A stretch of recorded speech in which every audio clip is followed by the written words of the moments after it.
Boa noite a todos e a todas, sejam todos muito bem-vindos a mais um encontro do projeto Reflexões Filosóficas. Hoje com o professor Rineu Quinalha, que vai falar sobre o banquete de Platão. O professor já entrou aqui.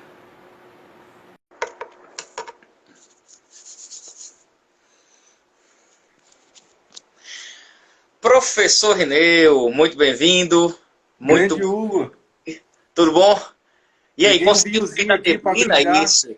Eu ia Vinhozinho para brindar perguntar, né? aí. Porque o tema, eu acho que você vai encontrar a verdade exatamente aí, né? Nesse local, né? Então, eu vou fazer aqui uma pequena apresentação rápida aqui do professor convidado. E daqui a pouco ele vai fazer a exposição do tema, né? O meu professor convidado é o René Quinalha. Ele é graduado em filosofia lá na Itália. É mestre em filosofia, doutor em filosofia. É pesquisador do grupo Arcai e membro da Sociedade Brasileira de Platonistas. As principais áreas de pesquisa do professor é a história da filosofia antiga, contemporânea, estética, filosofia política, escreveu diversos artigos, escreveu a obra sobre o Belo em Platão, um estudo a respeito do Hípias Maior, e o tema que ele propôs aqui, eu iria perguntar, mas ele se antecipou, foi mais rápido do que isso, é in vino veritas, né? Então ele está aí consumindo a verdade para poder nos esclarecer aqui.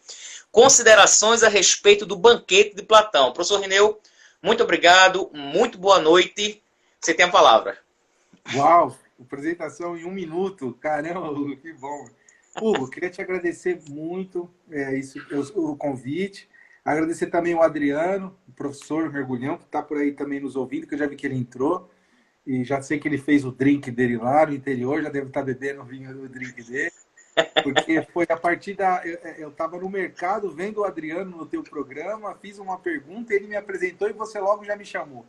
Então eu queria te agradecer muitíssimo mesmo, meu, pelo convite. Você e o Caio também, nosso amigo, estão fazendo um trabalho muito legal, estão mobilizando muita gente. A gente está lutando, né? A gente não desiste nunca, porque, não obstante todas as dificuldades, a gente está aprendendo a se virar nessa situação, né? E a gente está Isso. conseguindo tirar coisas ótimas dessa situação, né? Eu estou me surpreendendo com as aulas online, né? Sempre fui muito contra isso. Eu nunca nem liguei o computador na sala de aula, né? E nem eu abaixo o monitor assim para dar aula, sabe? E estou aprendendo várias coisas e está tendo coisas muito legais nessa modalidade. A gente está podendo fazer muitas coisas, sabe? Um alcance incrível. Gente Uhum. da França, de Portugal, da Itália vendo as aulas, é uma coisa incrível. E eu estou feliz com isso. Estou surfando nessa onda, tentando surfar da melhor maneira possível, né? Você também.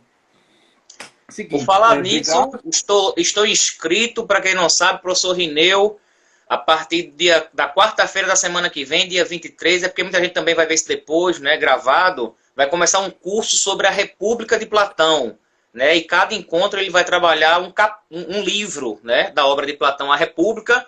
Eu já comprei até por indicação dele uma boa tradução, irei participar do grupo com o maior prazer, já estou inscrito, se você não se inscreveu, corre lá, que eles até estenderam o prazo de inscrição até o dia 20, não é isso, professor? Até dia 20. Até Até o dia dia 20. 20. Então, o pessoal que for assistir essa live até o dia 20, porque depois vai ficar salvo no YouTube também, até o dia 20, vai lá, se inscreve no curso, que vai ser muito bom.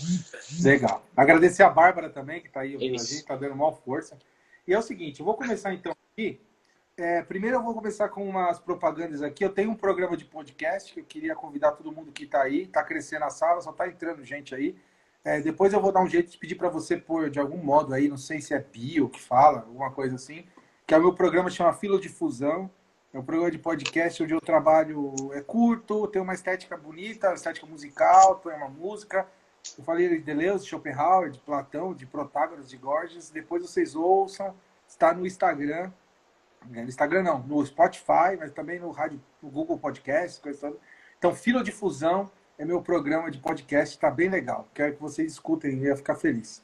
Segundo, fazer a propaganda do meu livro, que eu falei. Se alguém tiver interesse aí, depois é só falar. O que o Hugo já falou. Sobre o conceito de beleza em Platão. Eu trabalho aqui num diálogo que chama O Hípias Maior, é um texto muito bonito, está bem feitinho. E depois eu queria fornecer para vocês um instrumental teórico aqui sobre o banquete, né? Especificamente sobre o banquete. Tem muitas coisas, em muitas línguas, e, né? Mas eu selecionei só 2 textos para vocês, para quem estiver escutando a gente vendo, quiser aprofundar um pouco mais em língua portuguesa do Brasil, tem um livro do Donaldo Schuller, lá da USP, que é Eros, Dialética e Retórica, que é um texto interessantíssimo, muito doido. Ele trabalha o Banquete, mas também trabalha o Drummond. É um texto interessantíssimo, realmente. O Donald Schuller ele traduziu a Odisseia, ele atualiza os conceitos, é bem legal. Esse é um texto bem legal. Eros, Dialética e Retórica, do Donald Schuller. E esse aqui, um pouco mais tenso, né? Que é do padre, do Henrique Lima Vaz, né? Que é um grandíssimo, né? Que é um grandíssimo. É uma coletânea de artigos, onde ele vai tratar, um dos artigos ele vai tratar o Banquete. E eu recomendo também. É Bela Loyola, Platônica. São alguns artigos sobre o Platão. A edição que eu uso do Banquete é essa aqui, do Carlos Alberto Nunes, da Federal do Pará, uma edição bilíngue. Tem um português estranho às vezes, mas é bom porque é bilíngue. E é isso. Dito isso, bom, é um desafio, né? Um diálogo imenso. O Banquete talvez é o texto mais famoso de Platão, digamos assim. Né? Até no Carrefour você encontra para vender, né? É muito famoso o texto. Hugo, é normal que a minha tela está apagando? Quer apagar? Como assim apagar? É como se tivesse indo stand-by, assim. Eu tenho que dar um toque. Não, não, não. Enfim, tá rolando. Então, beleza. Tá parecendo normal aqui. O som tá bom, a imagem tá bom. Adorei o quadro lá atrás de Nietzsche, que o meu mestrado foi em Nietzsche, né? Então me agrada muito ver aquela imagem ali atrás e escutar você falando. Então, é um diálogo imenso. Eu tenho pouco tempo. E a dificuldade que eu vou ter agora é de sintetizar uma coisa tão grande, né? Vai me exigir ser preciso, né? Enfim, eu toco baixo também, então a gente dá a cabeça de nota, né? Como diz. E para dar cabeça de nota tem que ser preciso, né? Tem que ter pontaria, né? Tem que ter pontaria para fazer um texto legal. Então eu preparei aqui algumas páginas para vocês.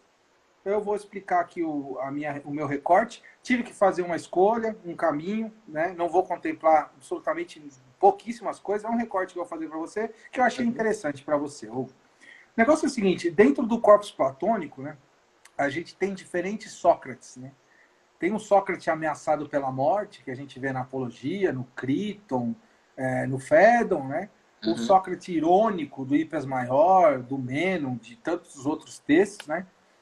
Um Sócrates mais severo, da República, né? Um Sócrates mais né? Um Sócrates místico, que a gente está vendo no Fedro, né? Que você tem a oportunidade de ver às vezes. O Banquete apresenta um Sócrates diferente, um Sócrates primaveril, por assim dizer. Assim.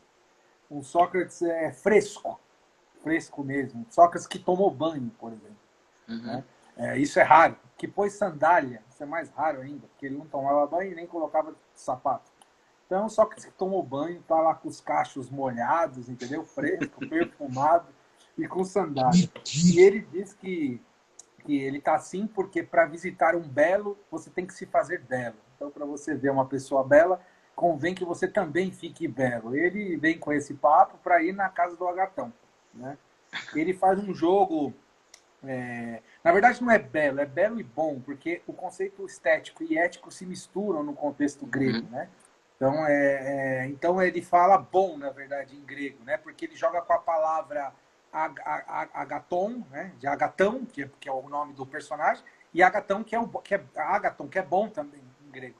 Então ele joga com esse conceito, coisas que não dá para traduzir em português, não funciona, entendeu? Como funciona no grego. Mas ele fala belo, né? Para ir na casa de um belo e bom, eu tenho que ser belo também, né? E um Sócrates dionisíaco, né? Amante não só de sabedoria, mas também amante do vinho. Né? Um Sócrates amante do vinho, né? O ponto alto, sem dúvida nenhuma, do Banquete, assim, para todos os comentadores, do ponto de vista filosófico, é a dita ascensão à ideia do belo, que tem lá no final. Esse é o ponto mais famoso, digamos assim, do ponto de vista filosófico desse texto. Né? É um percurso que em Platão se dá de maneira proposicional e intuitivo, né? Existe um percurso de ascensão até a ideia do belo que se dá através de etapas, mas também pode se dar a partir de um transe intuitivo em alguns textos. Né? semi-proposicional. Existe diálogos proposicional que você, de maneira dialética, vai eliminando linguisticamente as possibilidades, tal, não sei o quê. E tem outros que você só inicia o trabalho proposicional, mas logo, pum, aparece a ideia do belo. A beleza, coisa assim, né? E amante do vinho, isso mesmo, mano. Minha mãe, Então, essa. a moça falou aqui. É a minha mãe, Então, ela. então tem essa ascensão a ideia do belo, que é o ponto mais famoso, digamos assim, do texto, né? Que é uma subida por 6 degraus, né? Que está no discurso de Sócrates, mas não é de Sócrates, é de Diotima, né? Uhum. E começa ali amando os corpos, depois a alma, depois as leis, depois as obras, depois a ciência e depois o absoluto, né? O belo em si. Esse é o ponto mais importante, digamos assim, do ponto mais popular, mais que se estuda nas aulas de filosofia, né? Mas eu vou seguir outro caminho, né? Tem a questão do amor platônico, que é muito famoso, né? Que emerge ali do banquete também, né? Esse amor platônico que é uma forma priva, um tipo de relação privada de paixão, digamos assim, né? Digamos assim, privada de questões corpóreas, né? É tipo uma espécie de relação intelectual, né? O Marsilio Vicino, que é um filósofo do século XVI, italiano, toscano, ele que traduziu toda a obra do Platão do grego para o latim, né? E ele que associou amor platônicos com amor socráticos, como sendo sinônimos, que é um amor intelectual. Uhum. Esses são os dois pontos assim centrais do banquete. Só que eu vou partir para outro caminho. O banquete, na verdade, não se chama banquete, né? Não deveria se chamar banquete. O texto banquete se chama simpósio, né? Não banquete. E isso é já um ponto que a gente vai ver, né? Como eu disse, a produção do Platão. Platão não escreve tratados filosóficos, né? O que em grego é chamado singrama, que são tratados filosóficos. O que tem ali em Platão talvez é uma escrita dialógica, uma teatralização da filosofia, ou um simbolismo literário, alguma coisa desse tipo, né? Talvez um simbolismo literário em alguns aspectos, em alguns textos onde são trabalhados elementos místicos, figuras de linguagem. Então, o que o Platão não escreve são tratados filosóficos, né? Platão escreve outras coisas. Em Platão, a gente não se fala só de um logos tradicional, no sentido de logismos, no sentido de um encadeamento de argumentos, né? Um trabalho tradicional de raciocínio. A gente tem também um outro logos em Platão, que se dá pelo que é chamado de eidola legúmena, que são imagens, palavras de imagem, né? Onde isso é um outro logos também, porque mesmo se em Platão a imagem, que é eikon ou eidolon, tem um valor inferior do ponto de vista ontológico à ideia, o Platão diz várias vezes que a imagem tem alguma verdade. A imagem também traz verdade, só que de um outro tipo. Então a imagem é importante. E esse outro logos, de eidola legumena, é o que a gente vê em textos como Banquete, como Fedro, na República, etc. Então, o que era um simpósio para os gregos, né? O simpósio é uma palavra que tem aquele sim, um prefixo que quer dizer participação ordenada, S-Y-N, né? Sim, sincronia, né? Então, sim é uma junção, né? E poses é bebida. Então, na verdade, simpósio é beber junto. Por isso que eu trouxe o vinho aqui. Se eu soubesse, eu tinha avisado para a gente beber junto. Pois é, se você tivesse avisado, eu estaria com a minha taça aqui agora. Então, o que era o simpósio português? A palavra simpósio quer dizer esse sim, né? Que é junto, poses, né? Quer dizer beber junto. Né? Então, não é banquete. O texto é simpósio, beber junto. Mesmo porque, em 206D, o Platão escreve ali que no dia anterior teve um banquete, que Agatão venceu um concurso, e no dia anterior tiveram um banquete. E o Sócrates é muito interessante, porque o Sócrates fala assim: eu não fui porque eu estava com medo da multidão. Tipo, um Sócrates agorafóbico, né? Que é uma coisa absurda, porque o Sócrates está sempre na rua, né? Então, como que você pode... E ele fala assim, e o Erisímaco, que dá a ideia, ele fala assim: pessoal, vamos maneirar na bebida hoje, porque eu ainda estou me recuperando do banquete de ontem, entendeu? Todo mundo bebeu muito no banquete do dia anterior. E aí, no outro dia, que é esse dia que tem o jantar, né? Que é o simpósio. Né? Então, dito isso, Eu vou começar minha exposição pelo final do texto, que se chama A Prova do Vinho, né, que eu desenhei aqui, né? O que é a prova do vinho? No final do texto, Alcebiades chega extremamente bêbado, né? Alcebiades, que era o mais belo, invejado, rico, sedutor, um cara maravilhoso, né? Ele faz uma confissão, né? Ele diz para todos que, dentre todas as pessoas que ele conquistou, na Grécia, fora da Grécia, tudo, a única pessoa que ele não conquistou foi Sócrates, né? E nesse momento, Alcebiades invoca o quê? A verdade do vinho, né? Que em grego é chamado de en oinoio aletheia, que é in vino veritas, né? Ou seja, esse oinoioi aletheia vai se originar depois em latim em vinus veritas, né? E o que acontece? Isso vem aí a verdade do vinho. Alcebiades confessa, bêbado, através do vinho, a verdade. Então o vinho ele tem essa capacidade de tirar da gente a verdade, né? E, de fato, eu vou até ler aqui um trecho aqui do texto, né? Para fazer uma coisa assim meio de aula. Em 217E, ele vai falar assim, ó, vou citar aqui o Platão, 217E. Tudo que eu contei até agora podia ser dito sem acanhamento na presença de qualquer pessoa. Mas daqui por diante não me ouvireis falar se, primeiro, o vinho, como se diz, e as crianças, ou apenas o vinho, sem as crianças, não tivesse a capacidade de nos fazer falar a verdade. Ele fala que as crianças e o vinho faz a gente falar a verdade. As crianças falam a verdade e o vinho faz a gente falar a verdade. Então, esse provérbio em Roinoi Aletheia, em Vinus Veritas, né, representa isso, da verdade do vinho, né? E essa verdade do vinho funciona realmente como uma primeira chave de leitura para a gente entender o texto. Uma chave de leitura para além do filosófico, digamos assim. Porque o vinho, ele libera o quê? A autenticidade das emoções das pessoas. Libera as pessoas da hipocrisia, da inibição social, né? E o simpósio, ele tinha um papel fundamental naquela sociedade de Platão, né? Por quê? Na cultura grega era extremamente ligada à competição, ao agonismo, aos valores competitivos. O Nietzsche, como você estudou o Nietzsche há muito tempo, você sabe disso. O Nietzsche retoma isso algumas vezes, né? Ele diz justamente que Sócrates tem sucesso justamente por isso, porque ele era feio, chato, mas ele é um eroticose, ele tinha essa capacidade de fazer com que as pessoas duelassem do ponto de vista, não mais com a espada, mas com a palavra, entendeu? Então Sócrates tem essa função. Então nessa cultura grega que, enfim, que era, os valores competitivos estão muito ali presentes, né? O simpósio tem um preciso significado ritualístico, de pôr à prova o valor dos homens, entendeu? Os homens estão vivendo ali, estão bebendo juntos, e em Vino Veritas, Dionísio é o juiz, entendeu? É o Deus que vai julgar quem vai ganhar, né? Quem tem a razão. Por que eu estou dizendo isso? Porque o encontro aconteceu por causa de um agon, de uma competição. Agatão ganhou uma competição de teatro, um concurso de teatro. Então, esse simpósio existe por causa que ele venceu essa competição, né? Então, o diálogo se dá a partir de um agon e o próprio diálogo é um agon, né? O Platão faz esse jogo belíssimo, né? Ele fala, por causa dessa competição, a gente faz esses textos e esse texto a gente vai fazer dele uma competição, né? Porque é o próprio diálogo, uma competição entre amigos, onde Dionísio o juiz, né?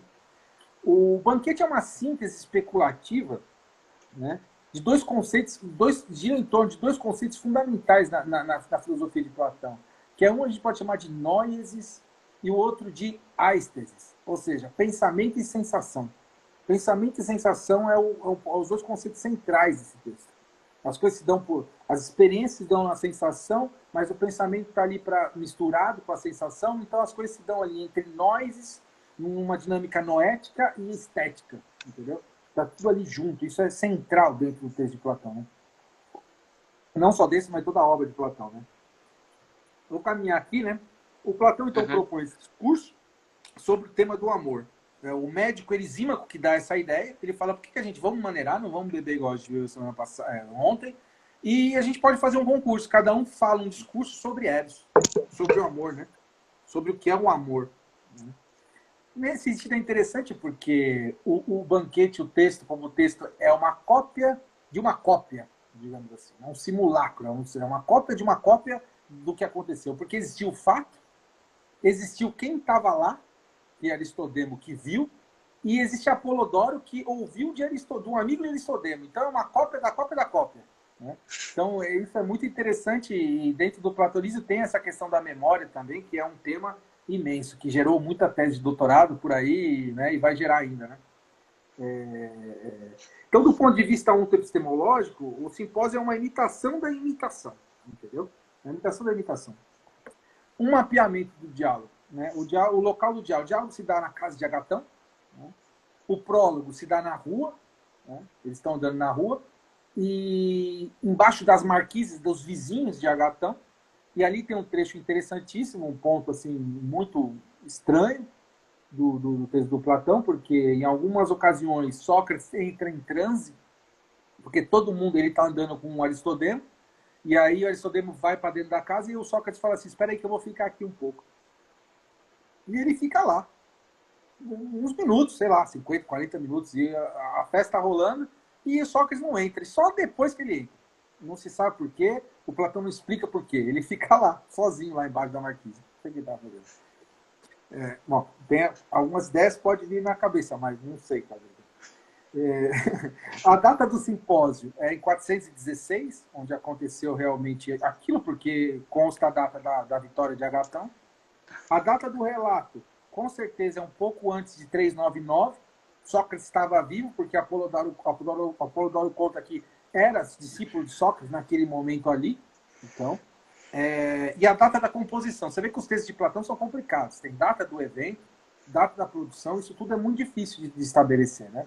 Isso não é simplesmente pirotecnia. Isso, quando você consegue firmar isso nas datas, é um instrumental teórico importante para entender, do ponto de vista conceitual, o texto, entendeu?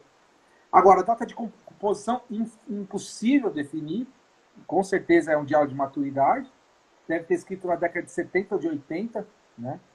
Mais ou menos, mas não dá para saber a data certa. Né? Então, como dissemos, o banquete ele nasce a partir de uma competição. Né? São 7 competidores. Fedro, Pausânia, Elisímaco, Aristófanes,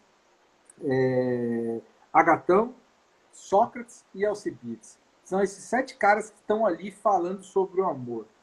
No entanto, somente 6 deles falam sobre Eros. Né? Porque Alcibiades vai falar sobre Sócrates. Então, 6 deles vão fazer um discurso sobre Eros. Alcibiades não, vai fazer sobre Sócrates. O primeiro discurso de Fedro é um discurso histórico, que ele vai trabalhar o Eros como o deus mais antigo, a partir de uma dinâmica de exílio, etc. Né? Eros é o deus mais antigo, né? A partir da teogonia, por exemplo. Depois, o segundo discurso de Pausânia, que é um político, então o discurso de Eros é um discurso político, ele trabalha um Eros vulgar e um Eros celeste. Depois, o terceiro discurso é de Erisímaco, ele vai trabalhar um Eros cósmico, digamos assim, né? Ele vai falar a dimensão cósmica do deus Eros.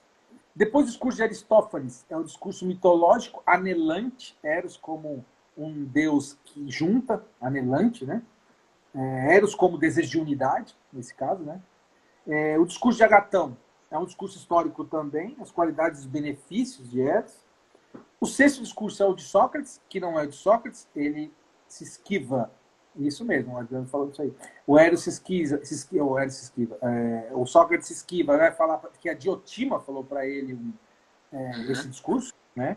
Existem poucas mulheres na literatura platônica, essa Diotima é um personagem fantástico, inventado por Platão, não é um personagem histórico. Né? As mulheres não tinham muito lugar nesse banquete de Platão, mesmo se nesses eventos gregos, as mulheres tinham também uma sala onde os homens não podiam entrar. Né? Nos banquetes, ali só estavam homens, mas as mulheres tinham uma outra sala que comiam e bebiam, conversavam, mas ali os homens não entravam. Isso é um dado importante, né? Para a gente entender. E o sétimo discurso, que não é um elogio a Eros, mas um elogio a Sócrates. Né? O Sócrates ali, enquanto Deus, Eros, estava sendo definido como um Deus até o momento, né, como os discursos, Alcibiades não vai para Alcibiades. Eros não é um Deus, né, nem um gênio, né, como Sócrates vai dizer, o Diotima, e elogia Sócrates como erotikos, como um homem erótico. Entendeu? O banquete nos mostra, isso é importante, entrando mais do ponto de vista conceitual, o banquete nos mostra realmente o coração do texto, porque o banquete nos mostra uma fundamental relação que há, de maneira geral, entre beleza, saber e amor. Esse é um nó teórico, né, mais central do banquete. O banquete é grande porque ele mostra para a gente a relação intrínseca que tem entre amor, beleza e saber. Né? Isso é o que faz com que a gente esteja aqui e fale de filosofia, e todos que vocês chamam, entendeu? Tem esse nó entre a beleza do discurso, entre o amor que você tem para juntar a ignorância e o saber, e a filosofia. Né? Dito isso, partindo já para o final, que eu estou vendo que eu tenho só 5 minutos, né? A gente poderia construir disso a partir de três pontos que eu separei para vocês, né? Para terminar, para ir na reta final. Né? O primeiro deles é que o amor, Eros, né? É claro que eu estou deixando como nota aqui, de fora, momentaneamente, você que pode vir nas perguntas, os discursos de Aristófanes, que são centrais, outros discursos, né? Mas isso aí a gente discute depois. O amor é uma energia, como ponto 1, que move todo exercício filosófico. Né? Isso que é interessante. O amor é uma energia que move todo o exercício filosófico. Né? O Eros, ele começa sendo apresentado no banquete como um deus. Mas o Sócrates, a partir da Diotima, vai tirar ele da condição de Deus e colocar ele como um demônio, um daimon. Né? Isso é interessante, porque o Eros ali ele deixa de sair do topo da situação. Eros não é um deus que está no topo, não é um homem que está abaixo, mas ele é um metaxi, é um intermediário, é um demônio, um gênio, que faz a ligação entre o deus e o homem. Né? É um metaxi.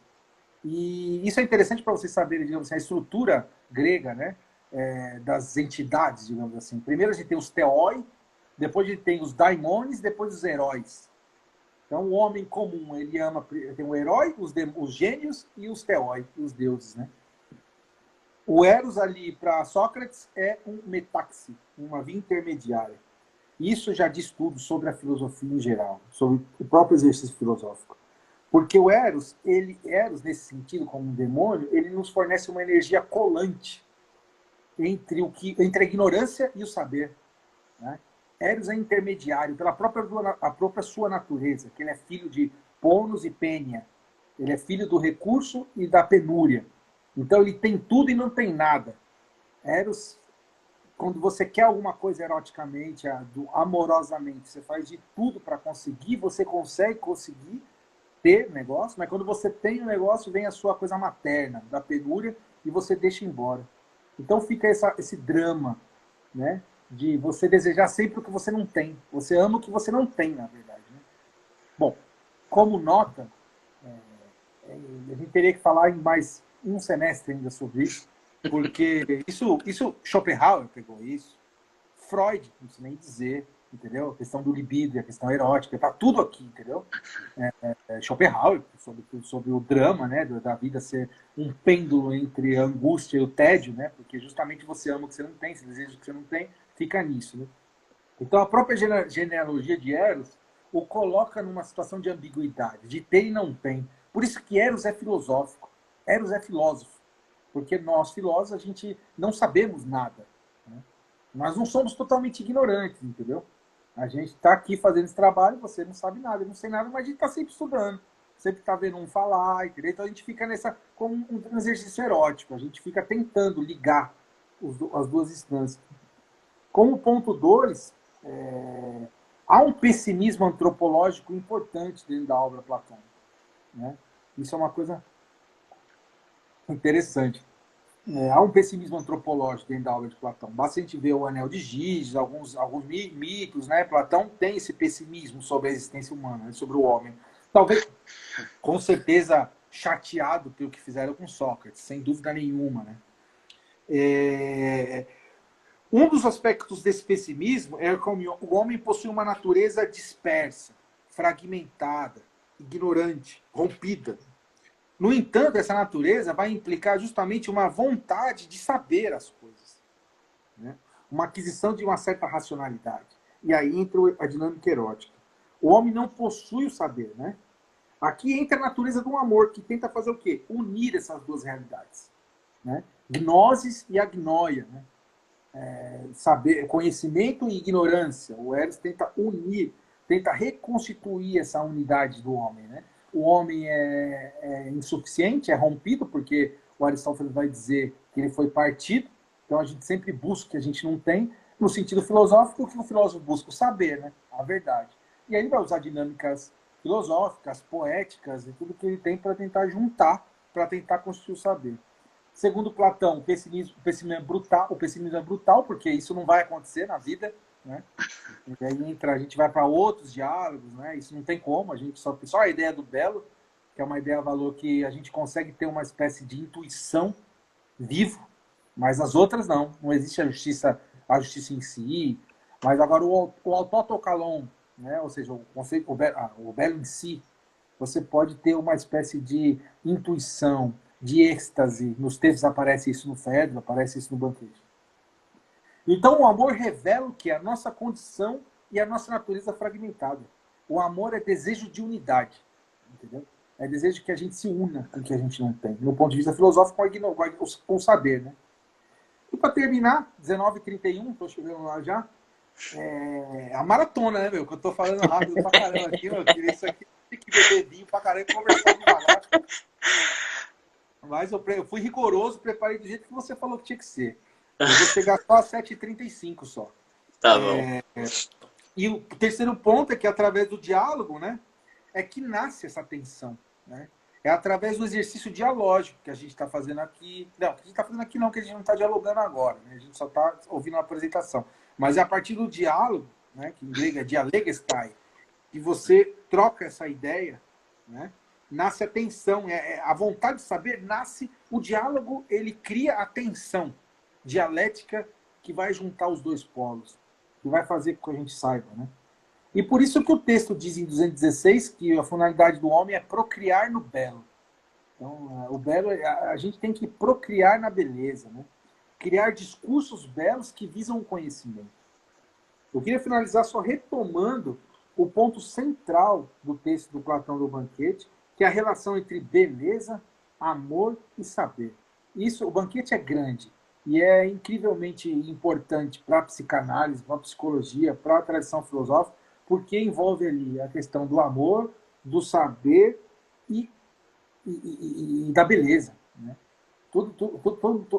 Isso do ponto de vista e do discurso, do diálogo, né? Todo mundo que senta para falar com você aqui se esforça para criar um discurso belo, né? Um discurso belo. E esse discurso belo não existe se não tiver o amor, o eros, que está juntando essa ignorância com o saber, né? Então, que visa o que é a verdade, né? Então, todo mundo que está aqui faz isso. Por isso que o texto de Platão é imenso, né? Porque ele vai logo no núcleo da coisa. Todo mundo que está falando de filosofia não tem como escapar dessa tríade. Ama o belo e quer saber, entendeu? Então, é isso que a gente faz, de todos os modos, né? Pô, Hugo, cara, teria muito... Claro, teria 1 milhão de coisas para falar aqui, mas é 19h34 e eu termino por aqui e fico à disposição aí para o bate-papo aí, se alguém tiver perguntas. Só não faz pergunta difícil.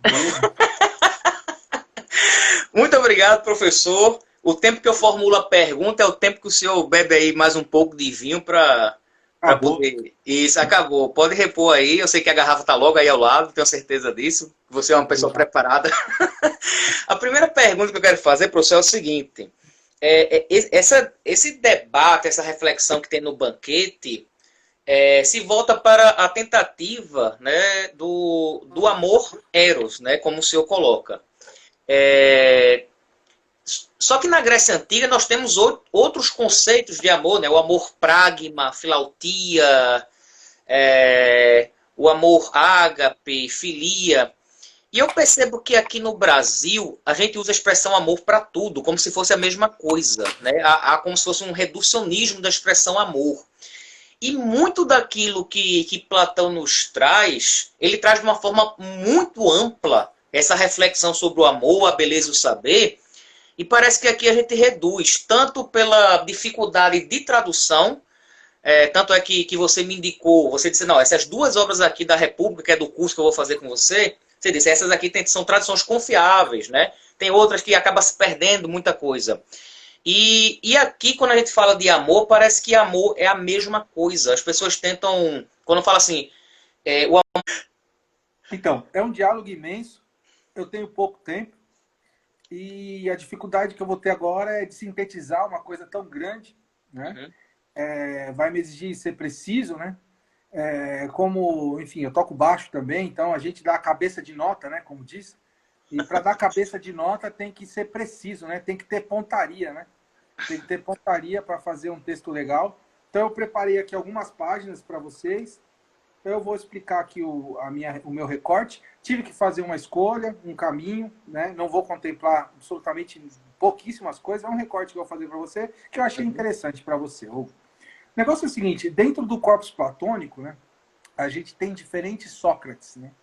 Tem um Sócrates ameaçado pela morte, que a gente vê na Apologia, no Críton, no Fédon, né? O Sócrates irônico do Hipias Maior, do Mênon, de tantos outros textos, né? Um Sócrates mais severo, da República, né? Um Sócrates mais assim, né? Um Sócrates místico, que a gente está vendo no Fedro, né? Que você tem a oportunidade de ver às vezes. O Banquete apresenta um Sócrates diferente, um Sócrates primaveril, por assim dizer. Assim. Um Sócrates fresco mesmo. Um Sócrates que tomou banho, por exemplo. Né?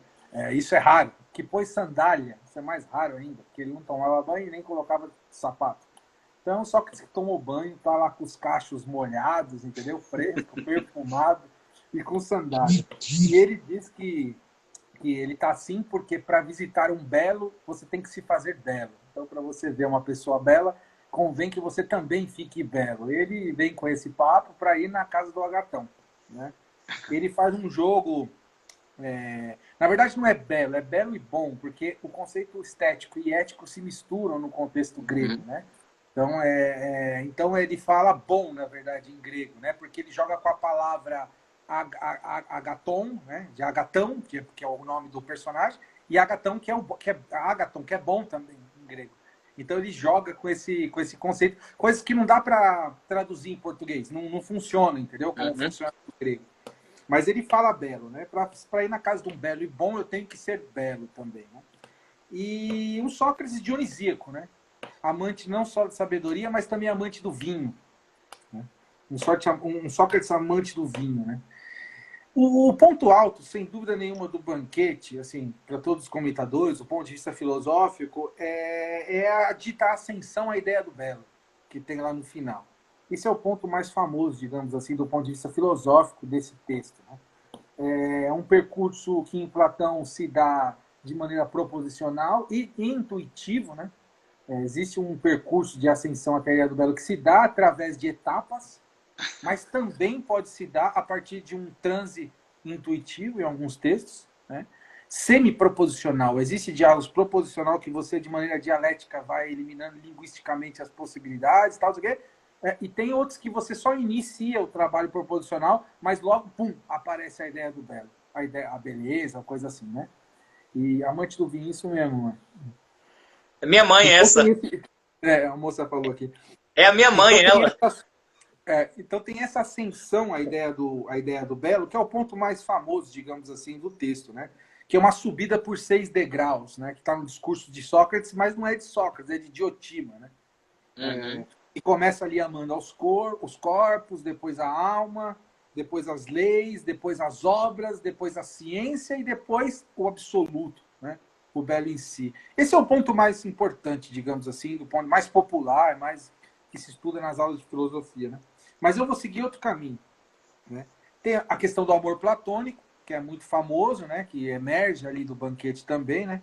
Esse amor platônico que é uma forma priva,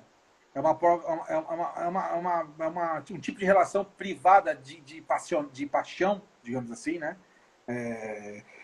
Digamos assim, privada de questões corpóreas, né?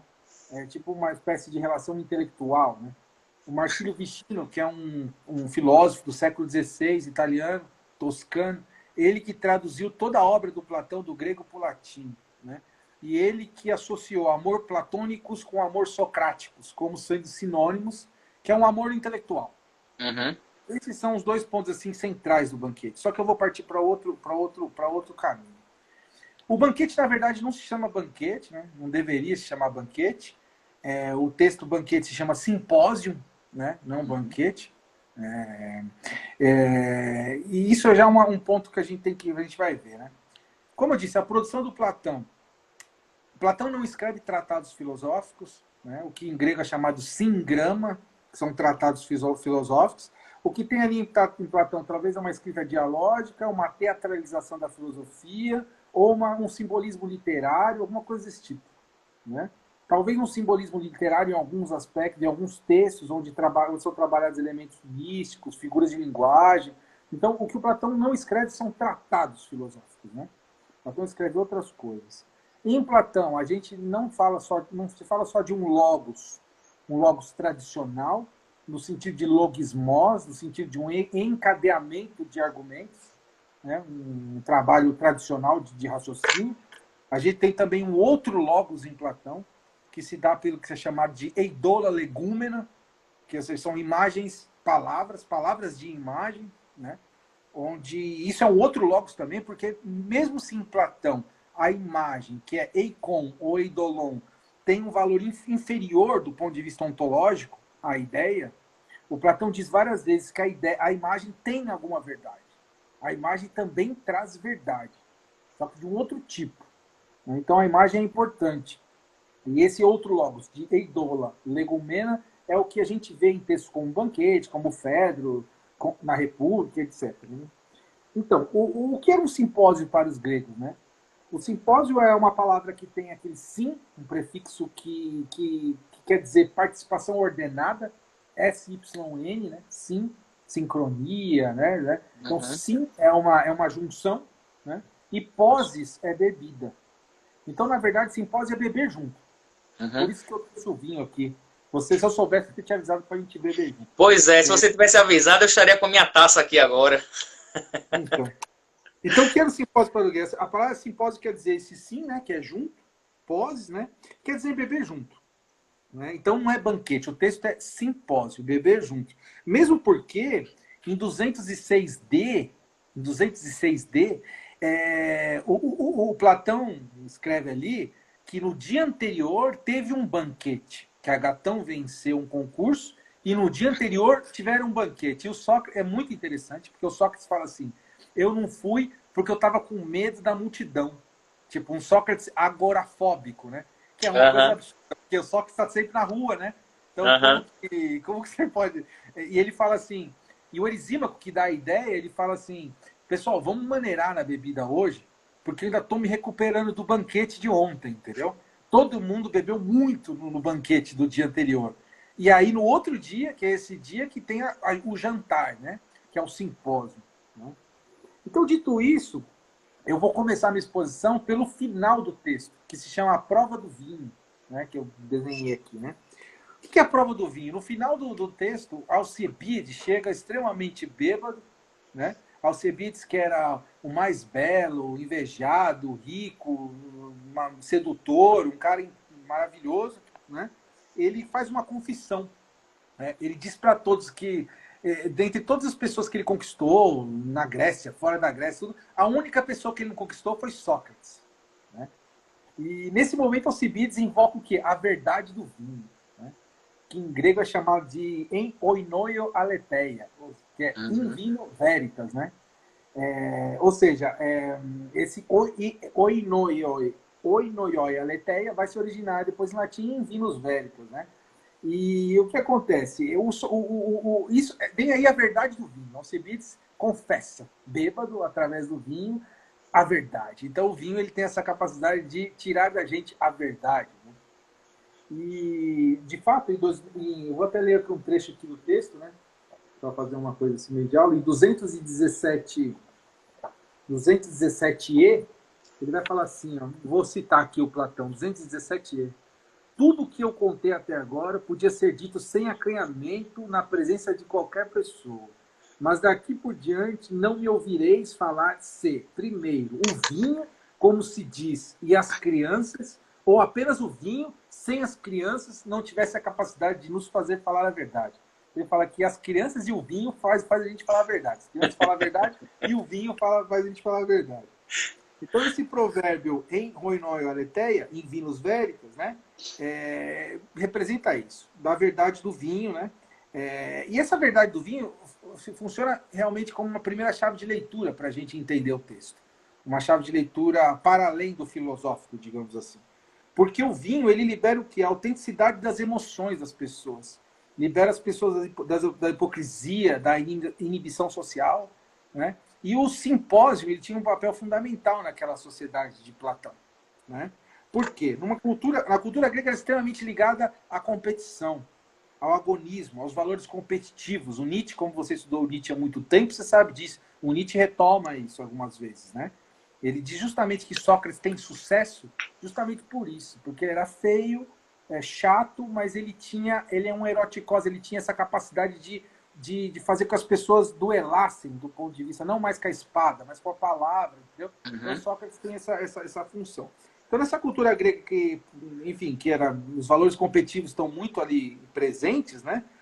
O simpósio tem um preciso significado ritualístico, de pôr à prova o valor dos homens, entendeu? Os homens estão vivendo ali, estão bebendo juntos, e em Vino Veritas, Dionísio é o juiz, entendeu? É o Deus que vai julgar quem vai ganhar, né? Quem tem a razão. Por que eu estou dizendo isso? Porque o encontro aconteceu por causa de um agon, de uma competição. Agatão ganhou uma competição de teatro, um concurso de teatro. Então, esse simpósio existe por causa que ele venceu essa competição, né? Então, o diálogo se dá a partir de um agon e o próprio diálogo é um agon, né? O Platão faz esse jogo belíssimo, né? Ele fala, por causa dessa competição, a gente faz esses textos e esse texto a gente vai fazer dele uma competição, né? Porque é o próprio diálogo, uma competição entre amigos, onde Dionísio o juiz, né? O banquete é uma síntese especulativa, né, de dois conceitos, gira em torno de dois conceitos fundamentais na filosofia de Platão, que é um a gente pode chamar de noiesis e o outro de aistesis, ou seja, pensamento e sensação. Pensamento e sensação os dois conceitos centrais desse texto. As coisas se dão as experiências dão a sensação, mas o pensamento está ali misturado com a sensação, então as coisas se dão ali entre noises, numa dinâmica noética e estética, entendeu? Está tudo ali junto. Isso é central dentro do texto de Platão, né? Não só desse, mas toda a obra de Platão, né? Vou caminhar aqui, né? O Platão, então, propõe esse discurso sobre o tema do amor. O médico Erisímaco que dá essa ideia, ele fala, por que a gente vamos maneirar, não vamos beber igual a gente viu semana passada, ontem, e a gente pode fazer um concurso. Cada um fala um discurso sobre Eros, sobre o amor, né? Sobre o que é o amor, né? Nesse sentido é interessante porque o banquete, o texto, como texto, é uma cópia de uma cópia, digamos assim. É um simulacro, é uma cópia de uma cópia do que aconteceu. Porque existiu o fato, existiu quem estava lá, que é Aristodemo, que viu, e existe Apolodoro, que ouviu de um amigo de Aristodemo. Então é uma cópia da cópia da cópia, né? Então isso é muito interessante, e dentro do platonismo tem essa questão da memória também, que é um tema imenso, que gerou muita tese de doutorado por aí, né, e vai gerar ainda, né? Então, do ponto de vista ontoepistemológico, o simpósio é uma imitação da imitação, entendeu? É uma imitação da imitação. Um mapeamento do diálogo, né? O local do diálogo. O diálogo se dá na casa de Agatão, né? O prólogo se dá na rua, né? Eles estão andando na rua, e embaixo das marquises dos vizinhos de Agatão. E ali tem um trecho interessantíssimo, um ponto assim muito estranho do texto do Platão, porque em algumas ocasiões Sócrates entra em transe, porque todo mundo ele está andando com o Aristodemo, e aí o Aristodemo vai para dentro da casa e o Sócrates fala assim, espera aí que eu vou ficar aqui um pouco. E ele fica lá, uns minutos, sei lá, 50, 40 minutos, e a festa está rolando, e o Sócrates não entra, e só depois que ele entra. Não se sabe por quê, o Platão não explica por quê. Ele fica lá, sozinho, lá embaixo da marquise. Não sei o que dá fazendo. Bom, tem algumas ideias pode vir na cabeça, mas não sei, cara. A data do simpósio é em 416, onde aconteceu realmente aquilo, porque consta a data da vitória de Agatão. A data do relato, com certeza, é um pouco antes de 399. Sócrates estava vivo, porque Apolodoro conta que era discípulo de Sócrates naquele momento ali. Então, e a data da composição. Você vê que os textos de Platão são complicados. Tem data do evento, data da produção, isso tudo é muito difícil de estabelecer, né? Isso não é simplesmente pirotecnia. Isso, quando você consegue firmar isso nas datas, é um instrumental teórico importante para entender, do ponto de vista conceitual, o texto, entendeu? Agora, a data de composição, impossível definir. Com certeza é um diálogo de maturidade. Deve ter escrito na década de 70 ou de 80, né? Mais ou menos, mas não dá para saber a data certa, né? Então, como dissemos, o banquete ele nasce a partir de uma competição, né? São 7 competidores: Fedro, Pausânia, Elisímaco, Aristófanes, Agatão, Sócrates e Alcibiades. São esses 7 caras que estão ali falando sobre o amor. No entanto, somente 6 deles falam sobre Eros, né? Porque Alcibiades vai falar sobre Sócrates. Então, 6 deles vão fazer um discurso sobre Eros. Alcibiades não, vai fazer sobre Sócrates. O primeiro discurso de Fedro é um discurso histórico, que ele vai trabalhar o Eros como o deus mais antigo, a partir de uma dinâmica de Hesíodo, etc., né? Eros é o deus mais antigo, né? Partindo da teogonia, por exemplo. Depois, o segundo discurso de Pausânia, que era um político, então o discurso do Eros é um discurso político. Ele trabalha um Eros vulgar e um Eros celeste. Depois, o terceiro discurso é de Erisímaco, ele vai trabalhar um Eros cósmico, digamos assim, né? Ele vai falar a dimensão cósmica do deus Eros. Depois, o discurso de Aristófanes é o discurso mitológico, anelante, Eros como um deus que junta, anelante, né? Eros como desejo de unidade, nesse caso, né? O discurso de Agatão é um discurso histórico também, as qualidades e os benefícios de Eros. O sexto discurso é o de Sócrates, que não é o de Sócrates, ele se esquiva. Isso mesmo, o Adriano falou isso aí. O Eros se esquiva, o Sócrates se esquiva, vai falar que a Diotima falou para ele esse discurso, né? Existem poucas mulheres na literatura platônica, essa Diotima é um personagem fantástico, inventado por Platão, não é um personagem histórico, né? As mulheres não tinham muito lugar nesse banquete de Platão, mesmo se nesses eventos gregos, as mulheres tinham também uma sala onde os homens não podiam entrar, né? Nos banquetes ali só estavam homens, mas as mulheres tinham uma outra sala que comiam e bebiam, conversavam, mas ali os homens não entravam. Isso é um dado importante, né, para a gente entender. E o sétimo discurso, que não é um elogio a Eros, mas um elogio a Sócrates, né? O Sócrates ali, enquanto Deus, Eros, estava sendo definido como um Deus até o momento, né, como os discursos, Alcebiades não vai para Alcebiades. Eros não é um Deus, né, nem um gênio, né, como Sócrates vai dizer, a Diotima, elogia Sócrates como erotikos, como um homem erótico. Entendeu? O banquete nos mostra, isso é importante, entrando mais do ponto de vista conceitual, o banquete nos mostra realmente o coração do texto, porque o banquete nos mostra uma fundamental relação que há, de maneira geral, entre beleza, saber e amor. Esse é um nó teórico, né, mais central do banquete. O banquete é grande porque ele mostra para a gente a relação intrínseca que tem entre amor, beleza e saber, né? Isso é o que faz com que a gente esteja aqui e fale de filosofia, e todos que vocês chamam, entendeu? Tem esse nó entre a beleza do discurso, entre o amor que você tem para juntar a ignorância e o saber, e a filosofia, né? Dito isso, partindo já para o final, que eu estou vendo que eu tenho só 5 minutos, né? A gente poderia construir disso a partir de três pontos que eu separei para vocês, né? Para terminar, para ir na reta final, né? O primeiro deles é que o amor, Eros, né? É claro que eu estou deixando como nota aqui, de fora, momentaneamente, você que pode vir nas perguntas, os discursos de Aristófanes, que são centrais, outros discursos, né? Mas isso aí a gente discute depois. O amor é uma energia, como ponto 1, que move todo exercício filosófico, né? Isso que é interessante. O amor é uma energia que move todo o exercício filosófico, né? O Eros, ele começa sendo apresentado no banquete como um deus. Mas o Sócrates, a partir da Diotima, vai tirar ele da condição de Deus e colocar ele como um demônio, um daimon. Né? Isso é interessante, porque o Eros ali ele deixa de sair do topo da situação.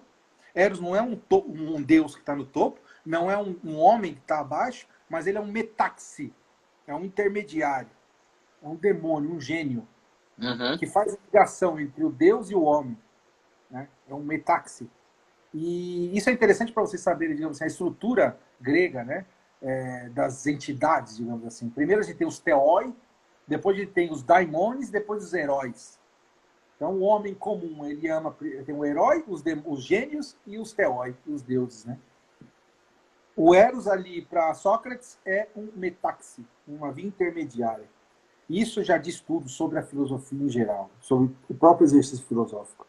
Porque o Eros, nesse sentido, como um demônio, ele nos fornece uma energia colante entre a ignorância e o saber.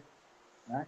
Eros é intermediário pela própria sua natureza, que ele é filho de Ponos e Pênia. Ele é filho do recurso e da penúria. Então ele tem tudo e não tem nada. Eros, quando você quer alguma coisa eroticamente, amorosamente, você faz de tudo para conseguir, você consegue conseguir ter negócio, mas quando você tem o negócio, vem a sua coisa materna, da penúria, e você deixa embora. Então fica esse drama, né, de você desejar sempre o que você não tem. Você ama o que você não tem, na verdade. Né? Bom, como nota, a gente teria que falar em mais um semestre ainda sobre isso, porque isso Schopenhauer pegou isso, Freud, não sei nem dizer, entendeu? A questão do libido, a questão erótica, tá tudo aqui, entendeu? Schopenhauer, sobre o drama, né, da vida ser um pêndulo entre a angústia e o tédio, né? Porque justamente você ama o que você não tem, você deseja o que você não tem, fica nisso, né?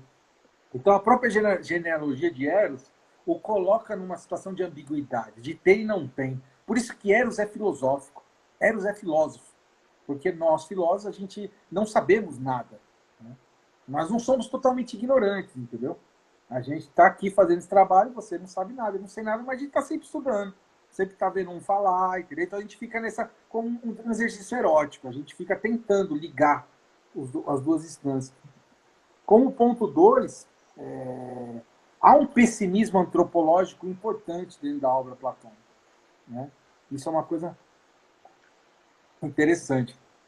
Há um pessimismo antropológico dentro da obra de Platão. Basta a gente ver o Anel de Giges, alguns mitos, né? Platão tem esse pessimismo sobre a existência humana, né? Sobre o homem. Talvez, com certeza, chateado pelo que fizeram com Sócrates, sem dúvida nenhuma. Né? Um dos aspectos desse pessimismo é que o homem possui uma natureza dispersa, fragmentada, ignorante, rompida. No entanto, essa natureza vai implicar justamente uma vontade de saber as coisas. Né? Uma aquisição de uma certa racionalidade. E aí entra a dinâmica erótica. O homem não possui o saber. Né? Aqui entra a natureza do amor, que tenta fazer o quê? Unir essas duas realidades. Né? Gnosis e agnoia. Né? Saber, conhecimento e ignorância. O Eros tenta unir, tenta reconstituir essa unidade do homem. Né? O homem é insuficiente, é rompido, porque o Aristóteles vai dizer que ele foi partido. Então a gente sempre busca o que a gente não tem. No sentido filosófico, o que o filósofo busca? O saber, né? A verdade. E aí ele vai usar dinâmicas filosóficas, poéticas e tudo que ele tem para tentar juntar, para tentar construir o saber. Segundo Platão, o pessimismo é brutal, porque isso não vai acontecer na vida. Né? E aí a gente vai para outros diálogos, né? Isso não tem como, a gente só a ideia do belo, que é uma ideia valor que a gente consegue ter uma espécie de intuição vivo, mas as outras não existe a justiça em si. Mas agora o autotokalon, né? Ou seja, o conceito o belo em si, você pode ter uma espécie de intuição, de êxtase. Nos textos aparece isso no Fedro, aparece isso no Banquete. Então o amor revela o que? A nossa condição e a nossa natureza fragmentada. O amor é desejo de unidade. Entendeu? É desejo que a gente se una com o que a gente não tem. No ponto de vista filosófico, com o saber. Né? E para terminar, 19h31, estou chegando lá já, a maratona, né, meu? Que eu estou falando rápido pra caramba aqui, meu. Eu queria isso aqui, tem que beber vinho pra caramba e conversar devagar. Mas eu fui rigoroso, preparei do jeito que você falou que tinha que ser. Eu vou chegar só às 7h35 só. Tá bom. E o terceiro ponto é que através do diálogo, né, é que nasce essa tensão, né? É através do exercício dialógico que a gente está fazendo aqui. Não, que a gente está fazendo aqui não, que a gente não está dialogando agora, né? A gente só está ouvindo uma apresentação. Mas é a partir do diálogo, né, que em grego é dialegestai, e você troca essa ideia, né, nasce a tensão, a vontade de saber nasce, o diálogo, ele cria a tensão dialética que vai juntar os dois polos, que vai fazer com que a gente saiba, né?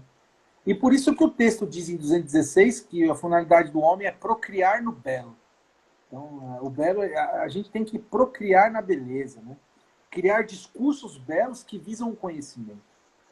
Eu queria finalizar só retomando o ponto central do texto do Platão do Banquete, que é a relação entre beleza, amor e saber. Isso, o Banquete é grande e é incrivelmente importante para a psicanálise, para a psicologia, para a tradição filosófica, porque envolve ali a questão do amor, do saber e da beleza, né? Isso do ponto de vista, e do discurso, do diálogo, né? Todo mundo que senta para falar com você aqui se esforça para criar um discurso belo, né? Um discurso belo. E esse discurso belo não existe se não tiver o amor, o eros, que está juntando essa ignorância com o saber, né? Então, que visa o que é a verdade, né? Então, todo mundo que está aqui faz isso. Por isso que o texto de Platão é imenso, né? Porque ele vai logo no núcleo da coisa. Todo mundo que está falando de filosofia não tem como escapar dessa tríade. Ama o belo e quer saber, entendeu? Então, é isso que a gente faz, de todos os modos, né? Pô, Hugo, cara, teria muito... Claro, teria 1 milhão de coisas para falar aqui, mas é 19h34 e eu termino por aqui e fico à disposição aí para o bate-papo aí, se alguém tiver perguntas. Só não faz pergunta difícil, beleza? Muito obrigado, professor. O tempo que eu formulo a pergunta é o tempo que o senhor bebe aí mais um pouco de vinho para poder... Isso, acabou. Pode repor aí. Eu sei que a garrafa está logo aí ao lado, tenho certeza disso. Você é uma pessoa preparada. A primeira pergunta que eu quero fazer, professor, é o seguinte. Esse debate, essa reflexão que tem no Banquete, se volta para a tentativa, né, do amor eros, né, como o senhor coloca.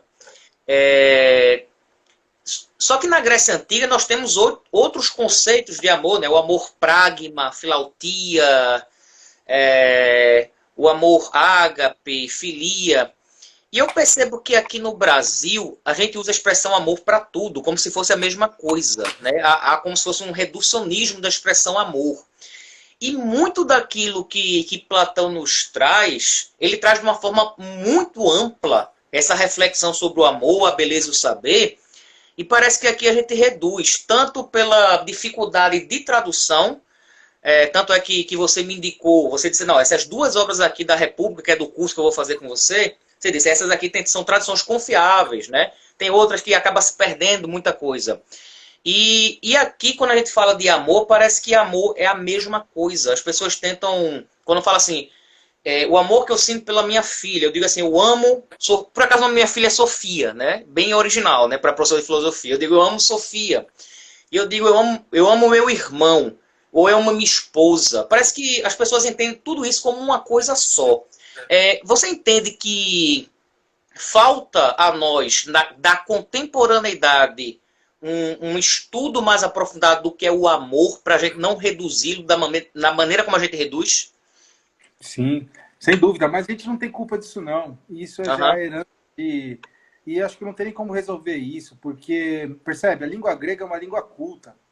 A língua grega a gente está falando de 6.000 verbetes, algo assim. Quando eu sou chamado para fazer alguma aula sobre... Eu lembro de eu fazer uma aula sobre a teoria da imagem, né? Na faculdade do trabalho. E, enfim, o pessoal, os epistemólogos, fenomenólogos, estavam trabalhando com 2, 3 conceitos. Só do Platão eu tirei 15 conceitos de imagem. Imagem que se vê de cima para baixo, da esquerda para a direita, de baixo para cima, a sombra da sombra, a imagem central. Então, sobre o amor é a mesma coisa, né? Os romanos, quando a língua grega sumiu e entrou no período helenístico, né, de 6.000, tipo, reduziu para 2.000. Porque o romano só sabia dar porrada, né, e construir estrada reta. E as dinâmicas latinas eram não existe filosofia latina, né, original. Cícero, Sêneca, esses caras tudo retomam a Grécia. Porque quando a dinâmica fica só na coisa da conquista, da expansão de território, você emburrece, né? Porque não precisa saber. Você precisa só chegar e mostrar a força. Não precisa mostrar a persuasão. Então, depois, a nossa língua passa pelo filtro romano, pelo filtro latino, pela vulgarização, e aí chega para o nosso português de Portugal, e aí vai chegar o nosso. Entendeu? Então, meu, a gente tá na rapa da coisa, entendeu? Então, não sabe falar mesmo, porque não tem precisão de língua. E como você disse no grego, existem várias coisas. Que tipo de amor você está dizendo? Por exemplo, filia entra nisso. E filia ainda, em alguns contextos platônicos, é superior ainda ao eros. Porque o eros tem uma dinâmica entre dois personagens, uma polaridade erótica entre erômenos e erasta, né? Que isso pode ser uma doença, quem ama é doente, né? Isso aí em alguns contextos platônicos, né? Mas agora o amigo não é doente, porque o amigo visa uma bondade recíproca. Agora o amante não, o amante às vezes ele é ciumento, ele não quer, né? Ele como uma compulsão, não é? Isso, ele é levado por essa mania, por essa loucura. Né? Então, essa pergunta sua é com grande pessimismo, não tem como, a gente vai ficar falando eu amo sem saber nem o que é, entendeu?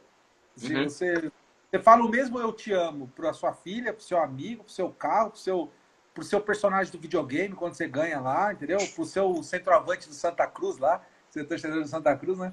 Pro grafite, né? Você fala eu te amo para saudade de grafite. Você fala eu te amo para todo mundo, sem saber o que é. Mas isso não é culpa nossa, entendeu? E isso diz muito, né? Porque se você fala, isso o Adriano está aí perguntando uma coisa, o Adriano é um grande heideggeriano, talvez um dos maiores aí da nova geração aí. Ele sabe a importância do saber, da racionalidade da linguagem, né? Então, se você não sabe falar, você não sabe pensar. Né? Então, se você usa amor para tudo, você está usando seu pensamento também generalizando para tudo, entendeu? Isso. Então, isso aí é uma situação central, é um ponto, é um nó terrível, entendeu? Que a gente tem que dar um jeito de tentar fazer a educação, fazer que os jovens leiam, né? Isso. Você vai saber lendo, né? Então, se você não lê, você vai fazer o quê, né? Então, é um problema, isso aí a gente tem que conversar bastante. O Adriano até coloca uma pergunta. Ele coloca assim: queria saber mais um pouco do papel da Diotima e também sobre a simbologia da figura do hermafrodita no discurso de Aristófanes. Sim, é muito bonito. Obrigado pela pergunta, meu irmão. Adriano Você é louco, não precisa nem falar nada, Adriano. Adriano é incrível. Aí vai ser uma live só para falar dele, né? Adriano não tem que falar, mano. Aí o negócio é. Então, obrigado aí. Não, a Diotima é um personagem, enfim, que dá muita literatura, dá muito pano para manga. As mulheres não têm um papel fundamental na filosofia, nunca tiveram, né? E o Platão cria essa mulher, ou seja, um dos textos centrais dele, o Sócrates, que é